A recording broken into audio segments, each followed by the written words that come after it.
Bonjour à tous et à toutes, bienvenue sur cette nouvelle vidéo. Je vais vous parler du fait d'aller chez le coiffeur. C'est sûr, il y en a énormément d'entre vous, vous êtes en train de regarder l'état de mes cheveux et vous vous dites, ouais, il serait peut-être temps pour toi d'aller chez le coiffeur.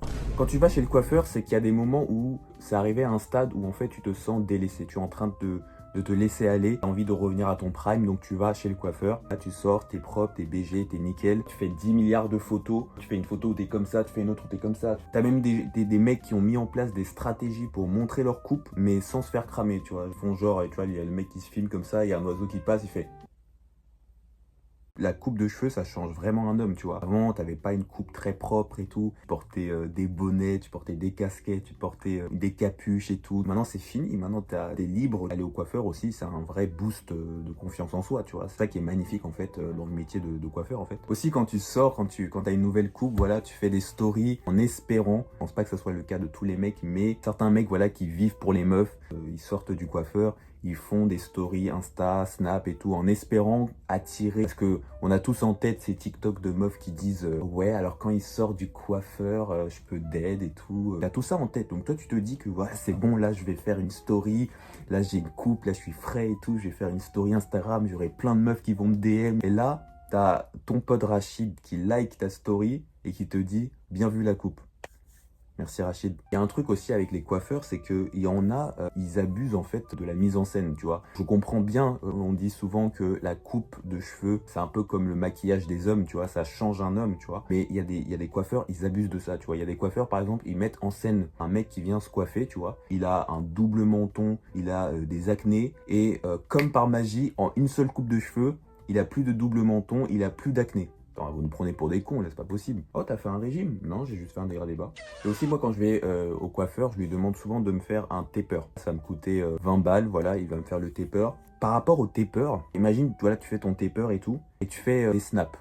Tu fais des snaps sur une coupe qui dure le temps d'un snap. C'est ça en fait. Tu fais ta story Instagram pour ta nouvelle coupe de cheveux. Ta story Instagram, elle va durer 24 heures, mais en fait, c'est aussi la durée de ta coupe en fait. Parce que les tapers, c'est ça. Les tapers, ça coûte 15 euros, 20 euros, mais ça dure pas longtemps. Une semaine max, et après, t'es plus à ton prime. C'est comme un abonnement renouvelable. Aussi, moi, j'ai toujours rêvé de me loxer. C'est pas pour les meufs. Je vous assure, c'est pas pour les meufs. Même si c'est vrai que quand t'es loxé, t'as un avantage avec les meufs. Non, mais c'est vrai. Dans le nouveau monde, quand t'es loxé, t'as beaucoup plus d'avantages avec les meufs. Par exemple, si tu mets un Renoir ou un Tismé qui est loxé et moi qui est un Renoir avec le skin de base, j'ai aucune chance en fait face au Renoir ou au Tismé qui est loxé, tu vois. Mais il y a un truc qui en même temps me donne pas envie de me loxer. Non, c'est pas le son de T-Slash c'est nous les loxés. Même si ce son-là, il a fait énormément de ravages. Je me souviens quand le son il était sorti, il y avait tous les loxés qui voulaient se couper les locks et tout. Mais en tout cas, j'aimerais énormément remercier T-Slash pour ce son, pas pour la qualité musicale, mais pour le simple fait qu'en fait, grâce à lui, les Renois sous afro et sous taper, ils sont revenus à leur prime. Voilà. Il y avait des meufs carrément qui disaient que c'est bon, elles ont vu la lumière, en fait, ce sont les Renois sous afro et sous taper, en fait c'est eux les meilleurs en fait, tu vois, parce que ça a permis aux Renois et aux sous afro et sous taper de revenir à leur prime et de vaincre la dictature des locks. Non, c'est pas ça qui m'empêche de faire des locks, c'est pas non plus le fait d'avoir des parents africains. Ça fallait que j'en parle, voilà, les parents africains et les locks. Les parents africains, bon, certains parents africains, je vais pas généraliser parce que les miens, en tout cas, je sais qu'ils sont chill. Moi, je sais que moi, les miens, si je leur dis que je fais des locks, ils vont pas m'assassiner. Il y a des parents africains, tu leur dis que tu vas faire des locks. C'est comme si tu leur disais que tu allais partir en Ukraine pour faire la guerre. Moi, je pense même qu'ils accepteraient plus le fait que tu ailles en Ukraine pour faire la guerre que le fait de te faire des locks. Moi, je pense que... Parce qu'en fait, les parents africains, ils veulent que leurs enfants, ils aient des coupes courtes, tu vois. Boule à Z, dégradé bas. Un peu à la Alexis Jones. J'avais pas un autre exemple en tête, s'il vous plaît. Voilà, c'est pas le meilleur exemple, mais voilà. En fait, les parents africains, ils ont des baromètres capillaires. Si tes cheveux, ils dépassent un certain seuil de longueur, c'est inacceptable. Ils viennent comme ça, ils viennent mesurer tes cheveux. 5 cm, c'est trop long, tu me coupes ça. Non, c'est pas non plus le fait d'avoir des parents africains qui m'empêchent de me faire des locks. En fait, ce qui me donne pas envie de me loxer, c'est quoi? C'est le prix. C'est le prix. Il y a certains coiffeurs, ils abusent avec le prix. Quand tu vois le prix du départ des locks, tu te dis, mais attends, je vais me faire des locks ou je vais acheter une appart? Après, là, je suis gentil. Hein. Là, je suis gentil. Là, tu vas avoir des coiffeurs qui vont te proposer des départs de locks à 100 euros, 200 euros. 300 €, je vais faire des locks ou je vais acheter la dernière PlayStation. Et en plus, les locks, généralement, ce sont les coiffeuses qui le font, tu vois. Tu dois te rendre au domicile de la coiffeuse pour qu'elle te fasse des locks, tu vois. Et les départs de locks, c'est hyper long à faire. Ça peut prendre 3, 4 heures, 5 heures, c'est hyper long à faire. Tu vas être là comme ça, tu vas t'asseoir pendant 3, 4 heures, 5 heures, elle va te faire des locks et tout, elle va faire tes départs de locks. Moi, j'ai aucune conversation, moi, j'ai aucune conve avec les gens. Je vais être là, assis comme ça pendant 3, 4 heures, 5 heures, j'ai aucune conversation. Parce que t'as des gens, ils ont vraiment des vraies conversations avec leur coiffeur et tout, tu vois. Et ça rend l'activité de coiffure beaucoup plus agréable, tu vois, pour la coiffeuse. Moi, j'ai beaucoup d'admiration pour les gens qui se coiffent eux-mêmes. Eux, ils n'ont plus besoin d'aller au coiffeur, ils ont tous les matériaux chez eux. Et ils ont compris la méta, parce que c'est chiant, tu vois, de toujours aller au coiffeur tout le temps, tout le temps, tout le temps. En plus, ça coûte de l'argent, tu vois. Il y a des gens qui vont régulièrement au coiffeur et qui disent non, moi, je vais au coiffeur généralement 3 fois par semaine.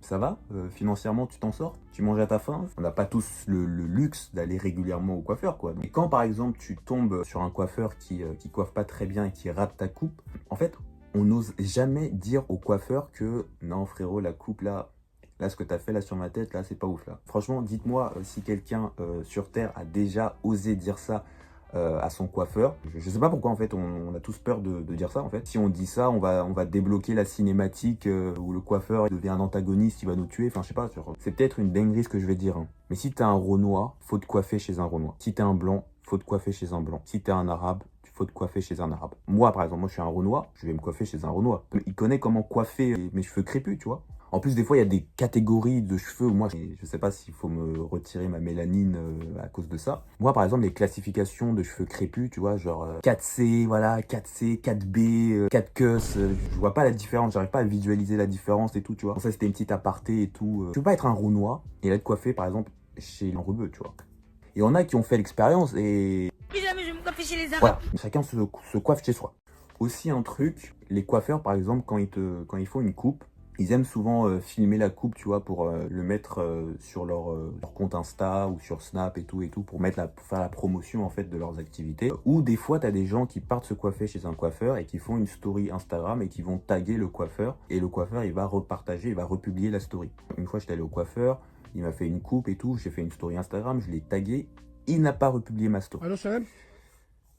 Alors, je sais pas comment le prendre, parce qu'il n'a pas voulu republier la story parce qu'il s'est dit que non, le mec, il est trop frais, il est trop beau. Si je republie la story, il y aura plein de meufs qui vont venir se dire, mais c'est qui ce pince? Aussi un truc, t'as ce coiffeur qui a l'habitude de te coiffer, mais qui est un très bon coiffeur, hein. Il n'a jamais raté une coupe de sa vie.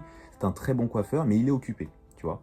Et t'as l'autre coiffeur qui est pas trop bien. Tu vois, t'as ce coiffeur qui massacre les gens. Voilà, lui, il a fini sa coupe et il est disponible, il est libre, tu vois. À ce moment-là, tu t'évites de le regarder, tu vois, t'évites de le regarder. Tu vois, c'est un peu comme la prof quand elle cherche qui interroger, c'est la même chose qu'on faisait, tu vois. Voilà, c'est la fin de la vidéo. Merci à tous d'avoir suivi cette vidéo. Dites-moi en commentaire, quand vous allez au coiffeur, quelle coupe vous faites? Voilà, quelle coupe vous faites, quelle coupe vous demandez au coiffeur? Est-ce que vous allez au coiffeur fréquemment ou voilà, de temps en temps ou voire pas du tout? Vous connaissez la chanson, suivez-moi sur Instagram, Twitter. Et sur ce, je vous dis à tous, à la prochaine vidéo.